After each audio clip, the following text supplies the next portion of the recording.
तो आज जैसे कि हमें पता है कि हम पॉलिटिकल साइंस की एक सीरीज चला रहे हैं और उसमें हमारा सेकंड चैप्टर चल रहा है और आज हमारा सेकंड चैप्टर जो है वो खत्म हो जाएगा। मेरे एक व्यूवर्स ने कमेंट भी किया है कि मैम सेकंड चैप्टर आपका कब तक खत्म हो जाएगा। तो आज हमारा सेकंड चैप्टर जो है कंटेम्प्रेरी सेंटर्स ऑफ पावर, यानी कि पावर के जो न्यू सेंटर्स पढ़ रहे थे, हमारा आज वो चैप्टर कंप्लीट हो जाएगा।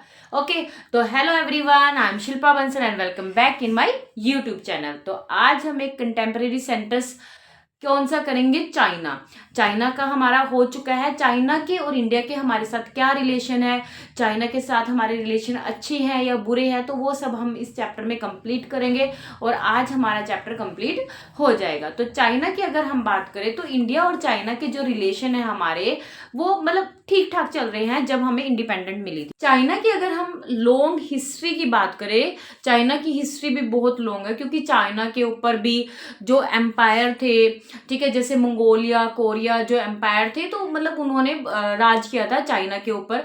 चाइना के साथ जो हमारे रिलेशन थे वो लिमिटेड थे, चाहे वो पॉलिटिकली हो चाहे वो इकोनॉमिकली हो, राइट। आफ्टर इंडिपेंडेंट यानी कि 1947 के बाद जब हमें इंडिपेंडेंट मिली और जो चाइना हमारी एक नेबरिंग कंट्री था, तो ऐसा होप थी कि जो चाइना और इंडिया जो है वो अच्छे से काम करेंगे, एक फ्रेंडशिप के अकॉर्डिंग जो है वो काम करेंगे और अपने रिलेशन जो है इम्प्रूव करेंगे, क्योंकि चाइना और इंडिया दोनों ही एक डेवलपिंग कंट्री थी 1947 के बाद की, राइट।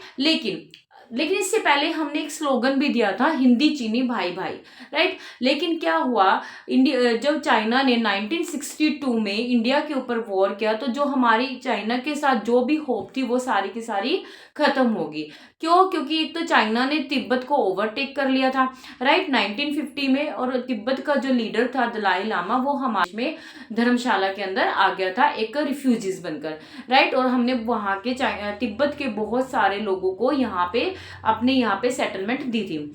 उसके बाद जो है 1962 में चाइना ने हमारे ऊपर अटैक किया और हमारा बहुत सारा एरिया, अरुणाचल प्रदेश का एरिया और जो हमारा लद्दाख का एरिया है उसको ऊपर ऑक्यूपाई कर लिया।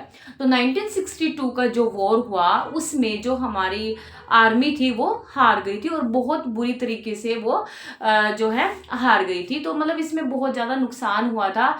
लेकिन इसके बाद हमारे थोड़े थोड़े जो है चाइना के साथ रिलेशन जो है अब इम्प्रूव होने लगे हैं। चाइना ने अपने जो हमारे साथ रिलेशन है अब धीरे धीरे इम्प्रूव हो रहे हैं और चाइना जो है अब ज़्यादा जो है स्ट्रेटजिक मुद्दों पे हमारे साथ बात कर रहा है।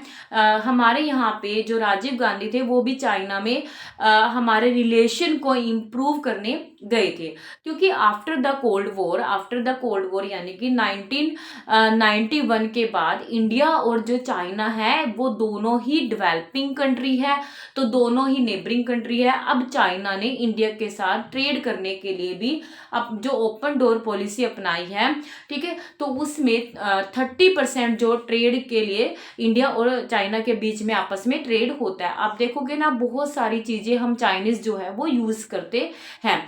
तो जब राजीव गांधी चाइना के अंदर गए थे तो किस लिए गए थे? अपने रिलेशन चाइना के साथ इम्प्रूव करने के लिए।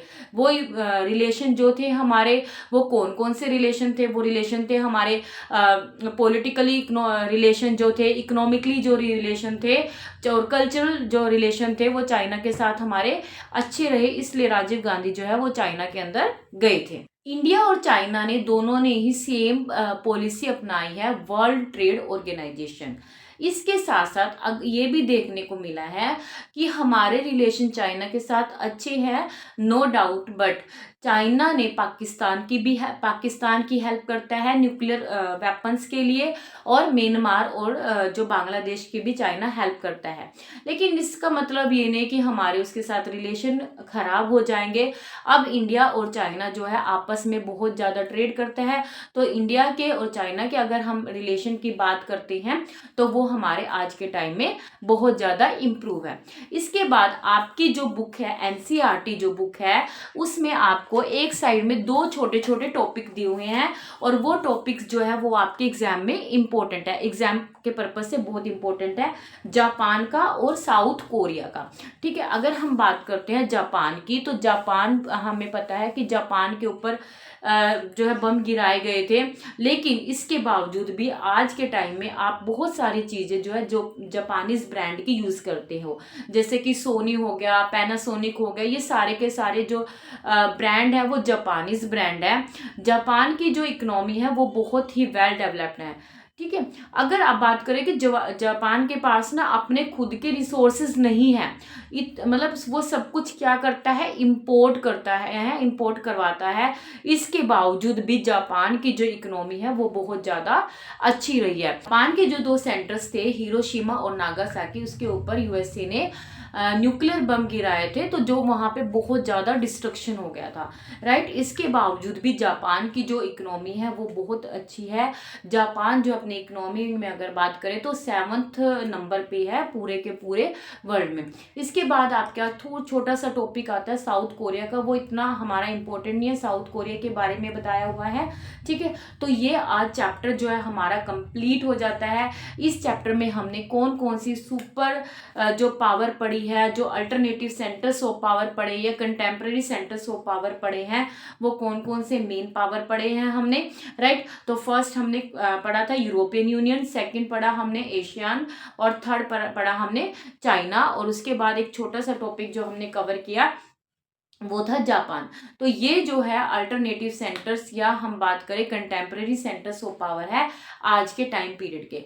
अगर आपको मेरी वीडियो पसंद आती है तो प्लीज़ इसे लाइक, शेयर और सब्सक्राइब जरूर करें। अगर आपको कोई भी वीडियो से रिलेटेड, कोई भी किसी भी क्वेश्चन में, चैप्टर से रिलेटेड किसी भी क्वेश्चन में अगर कोई भी डाउट है तो आप कमेंट बॉक्स में लिख सकते हैं। Thank you so much for watching my video.